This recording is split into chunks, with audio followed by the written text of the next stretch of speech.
والمسلمات أمن رب العالمين وجب صفاء لجميع المحسنين والمحسنات يا ولي المؤمنين بالله والرحمن والرحيم لمن يحبون كما يمر لوجهك الكريم واجه فرجاء بلا أثر لمن يجيبون الرجاء ومن ذوي الإيمان والإسلام خير بشارات بلا ملام مودة ربك القديم يا خير من يجود بالتقديم أبان زايا إليك يا شكور بكرم ومنة وبسكون بحق وجهك الكريم حبله إجابة يا من موت قبله بالله والرحمن والرحيم يا من بقريب ومجيب سميا قبل الذين آمنوا وأسلموا برغب المنة الذين ظلموا مسليا مسلما على الرسول بإذنه يا مرحبا يبسون مسليا مسلما على الرسول بإذنه يا مرحبا يبسون مسليا مسلما على الرسول بإذنه يا مرحبا يبسون مسليا مسلما على الرسول بإذنه يا مرحبا يبسون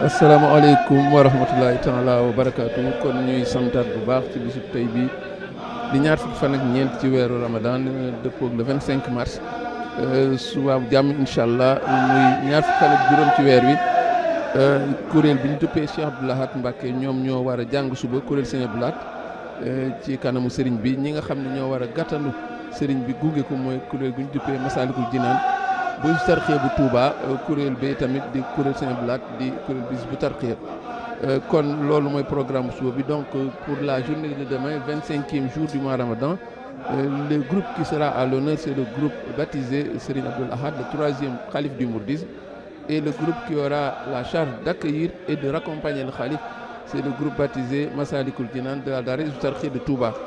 Donc nous allons enchaîner et anticiper un peu sur un événement qui se profile à l'horizon. C'est ce qu'on appelle la nuit du destin ou la nuit de la détermination selon les traductions. Il s'agit de Laylatul Qadr. Laylatul Qadr, c'est dans 2 jours, dans 2 ou 3 jours. Ce sera donc le jeudi prochain, la nuit du jeudi au vendredi. Et par anticipation, nous allons nous parler de ce jour, puisque c'est un jour, c'est une nuit, devrais-je dire, une nuit qui est très marquante dans l'islam, une nuit qui a été évoquée dans le Coran, la référence suprême. Et il est important de rappeler que c'est une nuit qui a été évoquée dans la sourate 97, pour ceux qui seraient tentés de faire des recherches, dans la sourate 97 du Saint-Coran, une sourate qui n'est pas longue, 5 versets, mais 5 versets qui en disent long sur l'envergure et la notoriété de cette nuit. Le poème que le cheikh a composé et qui fait référence à cette nuit fait 15 vers. Ce n'est pas un poème très long et c'est un poème qui est écrit avec le maître du Rajaz. Cette fois-ci, nous ne sommes pas en présence d'un acrostiche, mais c'est un poème qui a été composé, n'est-ce pas, directement. Donc le titre est Miftahun Nasri fi Du'a Laylatul Qadr, la clé de l'assistance providentielle de Dieu dans les prières à l'occasion de la nuit de la détermination. Et on imagine bien que déjà le titre est une orientation pour montrer que cette nuit est une nuit sur laquelle on peut se fonder pour faire un tawassul. On peut supplier, demander les bienfaits d'Allah par la bénédiction de cette nuit, parce qu'il y a eu un événement phare qui s'est passé dans cette nuit, et le Coran le dit, c'est en cette nuit, dit-il, Inna anzalnahu fi laylatil qadr. Donc on a fait descendre le Coran de la toilette, dans la tablette bien gardée, qui s'appelle Lawhul Mahfouz, et on l'a fait à descendre jusqu'au ciel le plus proche.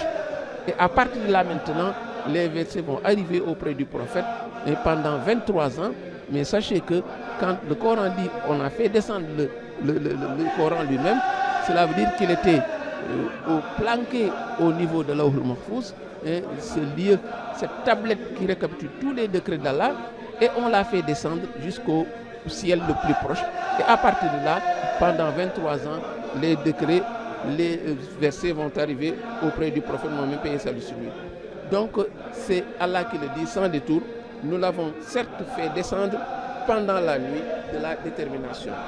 Donc l'événement est marquant. Ce sera cette fois-ci la 27e nuit ici à Touba qu'elle sera célébrée jeudi prochain, donc le 26. La nuit, ce sera la nuit du 27 et on va célébrer cet événement. Alors qu'est-ce qui s'est passé dans cet événement? On nous le dit dans le Coran toujours. Et il y a, à un moment donné, le Coran dit « Khayrun min alfi shahr ». C'est une nuit qui vaut plus que 1000 mois. Donc une nuit qui, en bénéfice charismatique, égale 1000 mois. Et 1000 mois, quand on fait la conversion par excès, ça fait 84 ans. 83 ans par défaut et 84 ans par excès. Donc ça veut dire que, mais c'est une nuit qui est prestigieuse. Et il faut dire également que déjà, le contenu de ce verset s'emboîte harmonieusement avec le contenu du poème que nous allons voir, puisque l'on parle d'anges qui descendent, donc des anges qui descendent, et le prophète Jibril, et l'ange Gabriel également qui descend, mais cela veut dire que c'est un événement majeur. Et il dit Salamun hi hatta matla'il fajr, et les paix et salut jusqu'à l'apparition de l'aube. Ça veut dire que donc c'est une nuit qui est surchargée de bienfaits et c'est une nuit où il se passe beaucoup de choses. Et cette trajectoire descendante suggère une pluie de bienfaits, une pluie qui tombe de haut en bas, mais cette fois-ci c'est une pluie, n'est-ce pas, qui est une pluie de bienfaisance. Et on ne devrait pas, en tant que musulman, en tant que croyant, se priver de tous ces bienfaits-là qui surchargent cette nuit-là. Dès lors, Miftah Nasri, le poème que nous allons étudier, nous apprend comment faire ce tawassul, solliciter les bienfaits d'Allah à travers cette nuit, puisque cette nuit, c'est une nuit qui n'est pas comme les autres. C'est une nuit qui vaut 83 ans, mais ça veut dire que donc c'est une nuit prestigieuse. Et le premier vers dit Alhamdulillah mujibi zil qadar man khassana fadlan bi laylatil qadr. Louange à Dieu qui exauce les vœux, le maître du décret divin, lui qui nous a accordé avec exclusivité les faveurs de la nuit du destin, Laylatul Qadr. Et on montre déjà que le poème s'ouvre sur une note de reconnaissance. Une reconnaissance pour tous ces bienfaits qui ont été accordés exclusivement. Parce que quand l'arabe dit khassa, ça veut dire que c'est une exclusivité qui a été accordée à la communauté du prophète. Mais puisque c'est en lien avec le Coran et le Coran a été accordé à la communauté du prophète, ça veut dire que tout bien qui est rattaché à ce Coran revient de droit, revient exclusivement à la communauté du prophète. Ça également, c'est une marque de distinction qu'il faut mettre en évidence. Le vers 2 est marquant par l'usage de l'intertextualité sur le plan formel. Quand le cheikh dit Atagada ghayran min alfi shahrin, donc jusqu'à ce qu'il devienne meilleur que 1000 mois, là l'intertextualité est flagrante.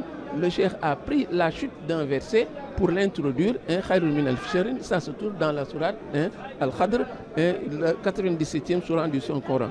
Il y a également, après les vers 3 et 4 qui sont une prière sur le prophète, dès l'ouverture, il marque, n'est-ce pas, cet respect, cette considération pour le prophète. C'est pourquoi les vers 3 et 4 sont des prières adressées au prophète et à ses compagnons.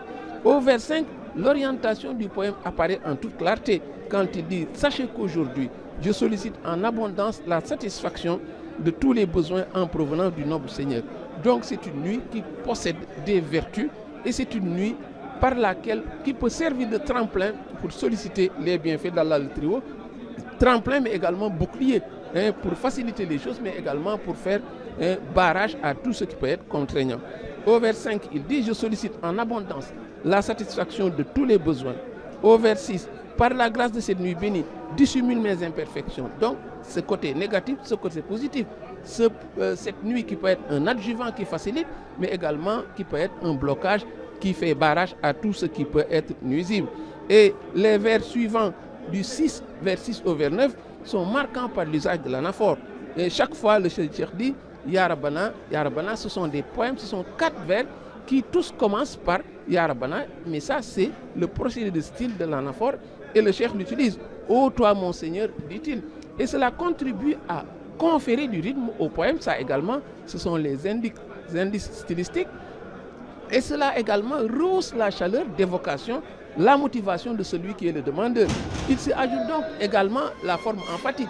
Ya Rabbana, c'est une mise en relief, c'est une manière de concilier le fond et la forme. Il y a une manière de demander, mais il y a également le contenu de ce qu'on demande et le cheikh sait bien les concilier.